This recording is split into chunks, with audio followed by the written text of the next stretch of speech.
नमस्कार दोस्तों, मेरा नाम है शुभम गुप्ता और आप देखना शुरू कर चुके हैं वीके न्यूज। दोस्तों, लोकसभा में वित्त मंत्री अपना भाषण खत्म कर रहे थे। देश भर में लोग टीवी देख रहे थे, सोच रहे थे कि इस बार शायद कुछ राहत मिलेगी, महंगाई पर लगाम लगे, नौकरियां बढ़े, राज्यों को उनका हक मिले। लेकिन तभी कलकत्ता एयरपोर्ट से कुछ तस्वीरें आती हैं। एक नेता प्लेन पकड़ने की जल्दी में थी, लेकिन कैमरों के सामने वो रुक जाती और शुरू हो जाता है वही पुराना राग। बंगाल के लिए कुछ नहीं, महिला विरोधी, किसान विरोधी, विजिलेंस बजट। इतने से ही आप समझ गए होंगे कि यहाँ पर किसकी बात हो रही है। दोस्तों, यहाँ बात हो रही है ममता बनर्जी की। हर साल बजट आता है और हर साल उनकी यही शिकायत रहती है, लेकिन इस बार सवाल और तेज हो जाते हैं। जब पश्चिम बंगाल में हिंसा थमने का नाम नहीं ले रही, जब शिक्षक भर्ती घोटाले में नेता जेल जा रहे हैं, जब बेरोजगारी और भ्रष्टाचार चरम पर है, तब केंद्र में बजट को पोसकर जनता का ध्यान कैसे भटकाया जा सकता है? क्या ये सच्ची नाराजगी है या सिर्फ वोट बैंक को साधने का खेल? क्या ये फेडरलिज्म की लड़ाई है या अपनी नाकामियों को छिपाने की कोशिश? दोस्तों, आज हम इसी की तह तक जाएंगे, ममता बनर्जी की उस तीखी प्रतिक्रिया को समझेंगे जो उन्होंने बजट 2026-27 पर दी। चलिए पहले पूरी खबर को विस्तार से देखते हैं। दोस्तों, वित्त मंत्री निर्मला सीतारमण ने लोकसभा में बजट पेश किया। भाषण खत्म होते ही पश्चिम बंगाल की मुख्यमंत्री ममता बनर्जी दिल्ली जाने से पहले कोलकाता एयरपोर्ट पर मीडिया से रूबरू हुई। उन्होंने बजट को पूरी तरह खारिज कर दिया और कहा इसमें बंगाल के लिए कुछ भी नहीं। बजट को महिला विरोधी, किसान विरोधी, शिक्षा विरोधी बताया। इसे दिशाहीन और विजिलेंस करार दिया। कहा कि आम आदमी के लिए इसमें कुछ नहीं है। ममता बनर्जी ने आगे कहा कि यह budget anti women, anti SC, anti ST vigilance है। एजुकेशन, फर्टिलाइजर सब्सिडी पर कुछ नहीं। इकोनॉमी ड्रेल हो चुकी है, सेंसेक्स गिर चुका है। उन्होंने दावा किया कि फ्रंट कॉरिडोर का जिक्र किया गया, लेकिन वो तो उन्होंने खुद सैंक्शन किया था। 3 कॉरिडोर की बात झूठ है। दोस्तों, केंद्र पर गंभीर आरोप लगाते हुए ममता बनर्जी ने कहा कि जीएसटी के नाम पर बंगाल का पैसा ले जा रहे हैं। करीब 2 लाख करोड़ रुपए बंगाल को मिलने चाहिए थे, लेकिन नहीं मिले। केंद्र फेडरल संरचना खत्म करना चाहता है, देश के आर्थिक ढांचों को बर्बाद करना चाहता है।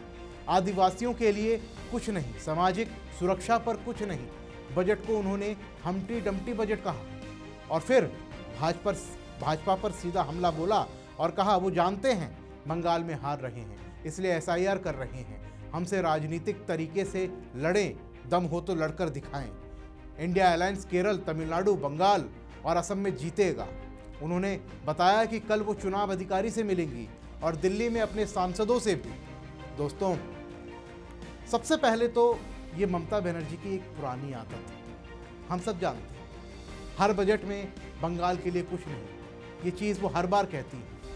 लेकिन सवाल ये है कि बंगाल को केंद्र से सिर्फ पैसा चाहिए या राज्य सरकार अपनी जिम्मेदारी निभाएगी? बंगाल में शिक्षक भर्ती घोटाला, स्कूलों में टीचर नहीं है, अस्पतालों में दवाइयाँ नहीं हैं, लेकिन बजट को शिक्षा विरोधी कहना।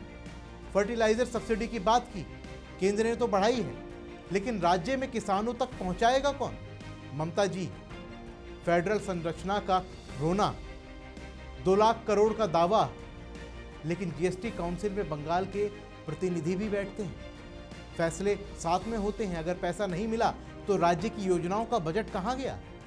कट मनी, सिंडिकेट राज, टीएमसी नेताओं की संपत्तियां, इन पर जवाब कौन देगा? उन्होंने इसे महिला विरोधी बजट कहा। केंद्र ने महिलाओं के लिए मुद्रा लोन, उज्ज्वला, अन्य योजनाएं चलाई, लेकिन बंगाल में संदेश खाली जैसी घटनाएं। महिलाओं पर अत्याचार हुए, ममता जी चुप रही। आदिवासी, एससी एसटी के लिए कुछ नहीं कहा। केंद्र की योजनाएं चल रही हैं, लेकिन भाई राज्य सरकार में लागू कौन करेगा? और हम्टी डम्टी बजट। चुनावी मौसम में इंडिया अलायंस की जीत की भविष्यवाणी वो कर रही हैं। वो कह रही है भाजपा हार रही है, इसलिए एसआईआर कर रही है। लेकिन जनता वो देख रही है कि 15 साल से बंगाल में टीएमसी की सरकार है, लेकिन बंगाल में हिंसा, भ्रष्टाचार, बेरोजगारी वो भी अपनी चरम सीमा पर है। बंगाल में बदलाव कहाँ है?